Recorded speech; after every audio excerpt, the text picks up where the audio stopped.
Welcome back to Brands Hatch, where there's still another race to come in the mini challenge, which means there's also another chance for the drivers to take advantage of one of the incentives on offer this season.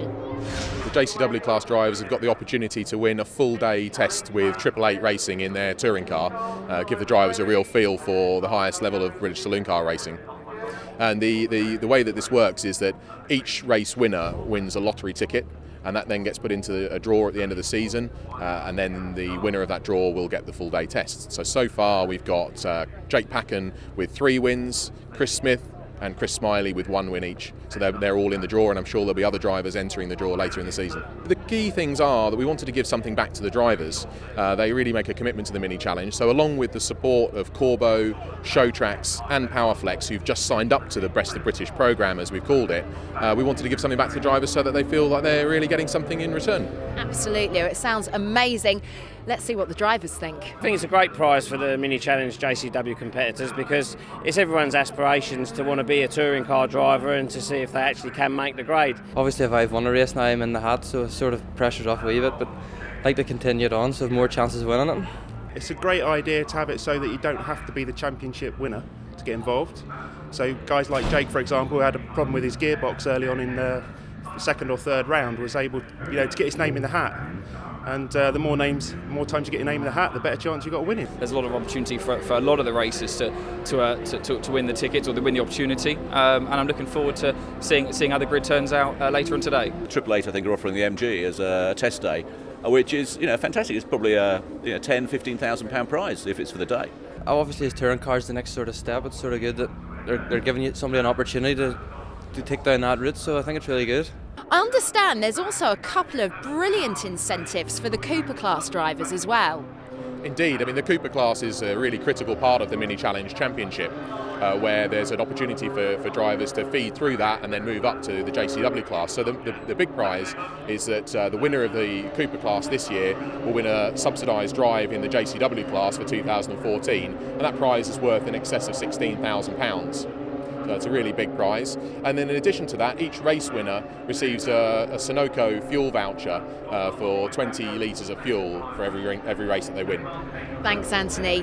Well, some fantastic incentives for the Cooper cars. Let's see what their drivers think. For us guys on a minimum budget, we're that 20 litres of fuel covers us for 2 races out of 3 races for the weekend. So it's a fantastic incentive. Fuel incentive is really good because it helps cut our costs down a fair bit. The fuel is one of our bigger costs, so to get the incentives and the 20 litres of fuel, it does help. The main one for me is definitely I want to get my hands on the prize of winning the subsidised JCW drive. It gives me like a little bit of extra drive to make me want to win. As the rain comes down for the third and final race of the weekend, it's a very different looking grid. That's because it's a reverse of the top 7. So that means newbie Justin Taylor finds himself in pole for the Coopers, and it's Stuart Calder for the JCWs. And with the weather taking a turn for the inclement, this promises to be a very, very exciting curtain close for the weekend. So the reverse grid draw, the new innovation for 2013, sees Stuart Calder on pole from George Allen, Mark Stewart and Chris Callister-Russell. In the Cooper class is Justin Taylor from Ollie Walker. Hamish Brandon should go well from third, and Gillian Cresswell showing a lot of pace as well this weekend. So the cars, as ever, magnificent sight, ready for the race to get underway. We're in car Jake Packen, as away we go. The red lights flash out and they scrabble for traction and grip. Off the line, George Allen slow away, so Stuart Calder. That's a brilliant start though from Chris Callister-Russell, and it's Callister-Russell in the white car who's going to swoop through and take the lead through Paddock Hill Bend for the first time. Chris Smith also well away, and Jake Packen, there he is, number 13, and he dives between Lawrence Davey and as well Luke Corley. He almost tries to go as well between George Allen and Chris Smith. He very, very nearly succeeds in so doing as they come out of Druids. Unbelievably, Packen up into second position by the time they arrive to Graham Hill Bend. George Allen just tipped slightly sideways from that. All very clean though in the JCW class. What about the Cooper class? And Justin Taylor just gets snagged by Josh Gollin, and around he goes. Very unfortunate there for Taylor, not his doing at all. He finds first gear though and gets on his way very promptly as Chris Callister-Russell tries to stretch his legs over Jake Packen in these early stages, with George Allen at the moment redoubtably holding on to third position. from Chris Smith. Just about everybody else racing for fourth position. Stuart Calder has slipped down a little bit. He's just in behind Mark Stewart as he heads around Hawthorns. Conditions just as the drivers wouldn't want in the Coupe class. It's Ollie Walker who currently leads the way from Hamish Brandon and Gideon Cresswell. As we go in, Jake Packard, who gets two wheels on the grass out of Sheen, gets the inside line for Stirling, and through he goes into the race. At the moment it's looking very good for a clean sweep this weekend for Packard as we go in car for a replay of the moment that Josh Collin rather tagged Justin Taylor. Look at this train of cars surging through over the line. The fight for third position still headed by George Allen, who's doing remarkably well to see off the challenge of Luke Cordell, Chris Smith and Lawrence Davey. Davey in the black Sonico car challenging the black and orange machine of Smith as they arrive into Druids, and Luke Cordell just slithers slightly offline. This damp track is making it really a voyage of discovery each and every lap for the drivers about where the braking points are. Lawrence Davey still trying to squeeze his way clear of Chris Smith at the moment, though Smith able to keep his nose in front, keeps his car in front. What about the Cooper class? Ollie Walker doing a job, good job at the moment from Hamish Brandon. We saw both of them on the podium at Snetterton, and then we've got Gideon Cresswell in the number 3 car for the back machine, just trying to settle into the slipstream behind Hamish Brandon as they will sprint along Cooper straight towards Surtees, and then out on to the legendary Grand Prix loop. Walker at the moment though, he's got that car in all the right places. George Allen likewise putting together a very strong defensive drive here. Lawrence Davey looking for space, but really there is none. Luke Cordell tries to turn across him. Slight biff in the door there for Luke Cordell. He gets pushed slightly wide, but he's going to have the inside line as they come out of Druids towards Graham Hill Bend. So Luke Cordell able to hold his place from Lawrence Davey. All the while though, this is preserving a very, very strong drive for George Allen.